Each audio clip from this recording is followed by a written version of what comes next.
नमस्कार दोस्तों, मकर संक्रांति का त्योहार हिंदुओं के देव सूर्य को समर्पित किया जाता है। जब सूर्य धनु राशि से मकर राशि या दक्षिणायन से उत्तरायण की ओर स्थानांतरित होता है, तब संक्रांति का त्योहार मनाया जाता है। संक्रांति का मतलब है सूरज का एक राशि से दूसरी राशि में प्रवेश करना। अधिकांश हिंदू त्योहार चंद्रमा की स्थिति के अनुसार मनाए जाते हैं, लेकिन यह त्योहार सूर्य के चारों तरफ पृथ्वी के चक्र की स्थिति के अनुसार मनाया जाता है। इसलिए हिंदू पंचांग के अनुसार कोई तय तिथि घोषित नहीं की जा सकती है। मकर को सर्दियों के मौसम का अंत भी माना जाता है। अब जानते हैं कि मकर संक्रांति से जुड़ी पौराणिक कथाएं क्या क्या है और क्या क्या कहती है। क्योंकि शनिदेव मकर राशि के स्वामी हैं, कहा जाता है कि इस दिन भगवान सूर्य अपने पुत्र शनि से मिलने स्वयं मकर संक्रांति के दिन उसके घर जाया करते हैं।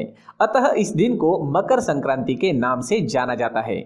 मकर संक्रांति के दिन ही गंगा जी भागीरथ के पीछे पीछे चलकर कपिल मुनि के आश्रम से होकर सागर में जा उनसे मिली थी।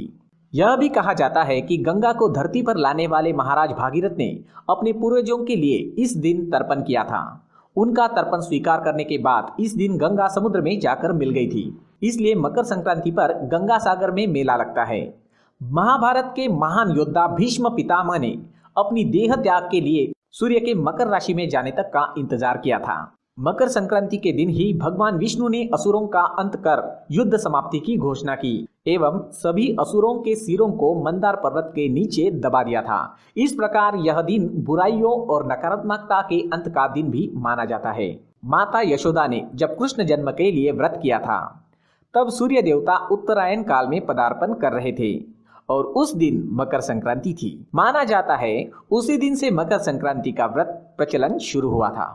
तो हम जानते हैं क्या महत्व होता है और किस तरह से आप संक्रांति पर सूर्य और शनिदेव को प्रसन्न कर कर उनका वरदान प्राप्त कर सकते हैं। सूर्य का किसी राशि विशेष पर भ्रमण करना संक्रांति कहलाता है।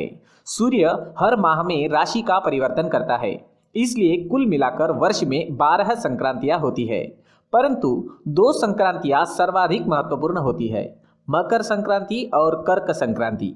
सूर्य जब मकर राशि में जाता है तब मकर संक्रांति होती है। मकर संक्रांति से अग्नि तत्व की शुरुआत होती है और कर्क संक्रांति से जल तत्व की शुरुआत होती है। इस समय सूर्य उत्तरायण होता है, अतः इस समय किए गए जप और दान का फल अनंत गुना हो जाता है। सूर्य और शनि का संबंध इस पर्व से होने के कारण यह काफी महत्वपूर्ण है। कहते हैं इसी त्योहार पर सूर्य अपने पुत्र शनि से मिलने के लिए आते हैं। आमतौर पर शुक्र का उदय भी लगभग इसी समय होता है, इसलिए यहाँ से शुभ कार्यों की शुरुआत होती है। अगर कुंडली में सूर्य या शनि की स्थिति खराब हो तो इस पर्व पर विशेष तरह की पूजा उसे ठीक कर सकती है। जहाँ पर परिवार में रोग, कलह तथा अशांति हो, वहाँ पर रसोई घर में ग्रहों की विशेष नवान्न से पूजा करके लाभ लिया जा सकता है। अब देखते हैं सामान्य रूप से मकर संक्रांति में क्या करना चाहिए। पहली होरा में स्नान करें और सूर्य को अर्घ्य दे। श्रीमद् भागवत के एक अध्याय का पठन करें या गीता का पाठ करें। नए अन्न, कंबल और घी का दान करें। भोजन में नए अन्न की खिचड़ी बनाएं। भोजन भगवान को समर्पित करके प्रसाद रूप से ग्रहण करें। सूर्य से अगर लाभ पाने हैं तो क्या करना जरूरी है मकर संक्रांति में, ये अब जानते हैं। अगर सूर्य से आपको लाभ पाना है तो लाल फूल और अक्षत डालकर सूर्य को अर्घ्य दें। सूर्य के बीज मंत्र का जाप करें। मंत्र होगा ओम ह्राम ह्रीम रोम सह सूर्याय नमः। लाल वस्त्र, तांबे के बर्तन तथा गेहूं का दान जरूर करें। संध्या काल में अन्न का सेवन ना करें। शनि से लाभ पाने के लिए हम क्या कर सकते हैं, अब ये जानते हैं। शनि से लाभ पाने के लिए इस मकर संक्रांति में आप तिल और अक्षत डालकर सूर्य को अर्घ्य दें। शनि देव के मंत्र का जाप करें। मंत्र होगा ओम प्राम प्री प्रौम सह शनैश्चराय नमः। घी, काला कंबल और लोहे का दान करें। दिन में अन्न का सेवन ना करें। इस तरह सूर्य और शनि को प्रसन्न कर कर हम इस मकर संक्रांति पर लाभ पा सकते हैं।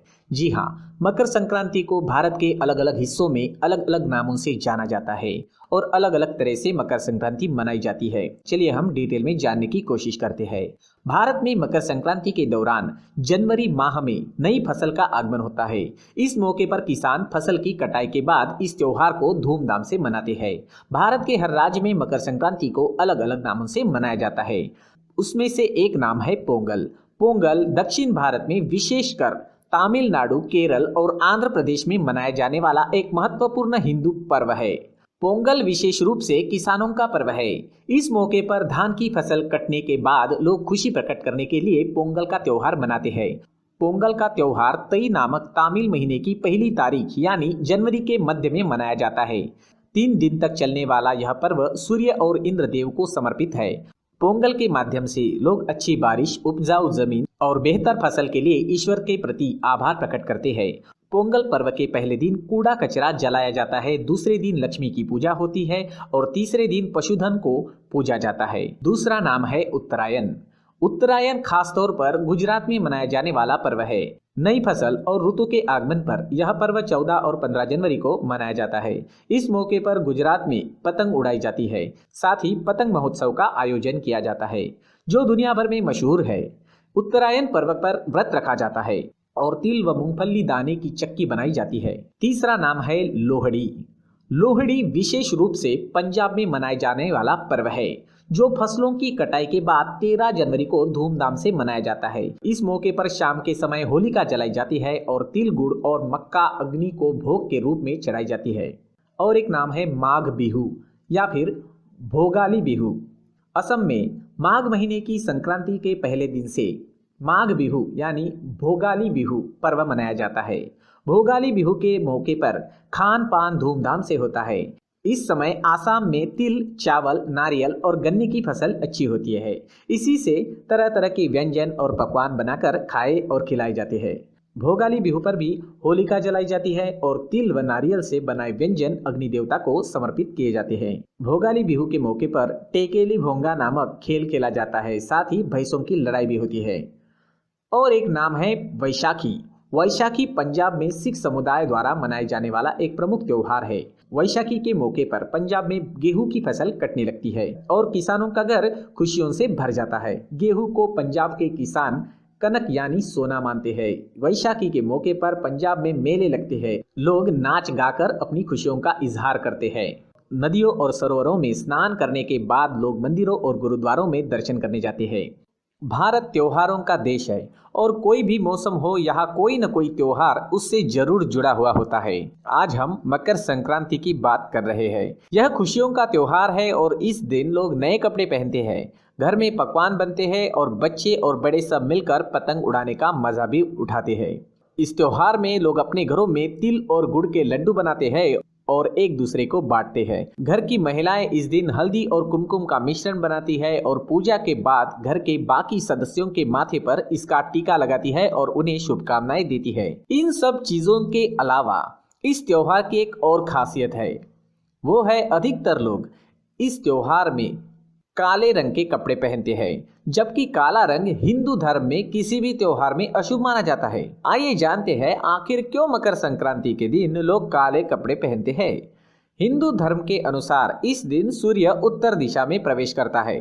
इस वजह से ऐसे माना जाता है कि इस दिन सर्दियों का सीजन खत्म हो जाता है और पतझड़ शुरू हो जाता है। इस दिन के ठीक कुछ दिन पहले सीजन की सबसे ज्यादा ठंड पड़ती है और विज्ञान के हिसाब से ऐसा माना जाता है कि काला रंग गर्मी को अपने अंदर सोख लेता है, जिससे शरीर में गर्मी बनी रहती है। इसलिए लोग इस दिन काले रंग के कपड़े पहनते हैं, जिससे वे सर्दी से अपना बचाव कर सके और ठीक से त्योहार मना सके। हालांकि ये काले कपड़े वाला नियम महाराष्ट्र के लोग ही मानते हैं, बाकी जगहों पर ऐसा नहीं करते हैं। देश के बाकी हिस्सों में लोग इस दिन रंग बिरंगे कपड़े पहनकर इस त्योहार का आनंद लेते हैं।